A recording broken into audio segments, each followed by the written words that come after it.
আপনার কি মনে হচ্ছে মুহাম্মদ কাসিমের দাবি কতটা প্রাসঙ্গিক? আসুন হাদিসটা একটু বিশ্লেষণ করি।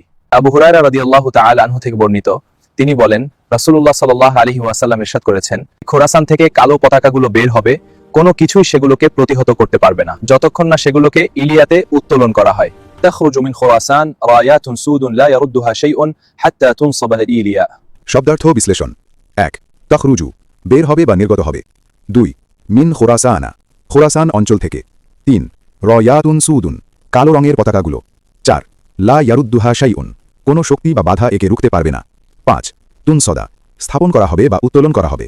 ৬ ইলিয়া এটি জেরুজালেম বা বাইতুল মুকাদ্দাস শহরের প্রাচীন নাম। এখানে রয়াতুন এর সমার্থক বাংলা শব্দসমূহ: ১ পতাকাসমূহ, ২ ধ্বজাসমূহ, ৩ নিশানসমূহ, ৪ চিহ্ন প্রতীকী অর্থে, ৫ পরিচয় প্রতীকী অর্থে, ৬ সামরিক শক্তি বা দল রূপক অর্থে, ৭ আদর্শ বা আন্দোলন রূপক অর্থে। রয়াতুন এটি রয়াহা শব্দের বহুবচন। এর মূল অর্থ হল কোনো নির্দিষ্ট দল বা বাহিনীর পরিচয় বহনকারী চিহ্ন, যা যুদ্ধবিমান শব্দটার সাথে অনেক মিলে যাচ্ছে।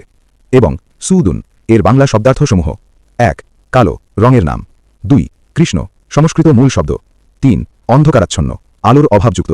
এবার যদি আমরা এভাবে বলি যে খোরাসান থেকে কালো যুদ্ধবিমানগুলো বের হবে, কোনো কিছুই সেগুলোকে প্রতিহত করতে পারবে না যতক্ষণ না সেগুলোকে ইলিয়াতে উত্তোলন করা হয়, মনে হচ্ছে শব্দটার যথার্থ প্রয়োগ হয়েছে। এবার নিজেরাই যাচাই করুন, খোরাসান থেকে কালো পতাকা বাহিনী নাকি কালো যুদ্ধবিমান বাহিনীর আত্মপ্রকাশ করবে। কমেন্টে আপনার মতামতটা জানিয়ে দেবেন প্লিজ। ধন্যবাদ। জাযাকুমুল্লাহু খাইরান।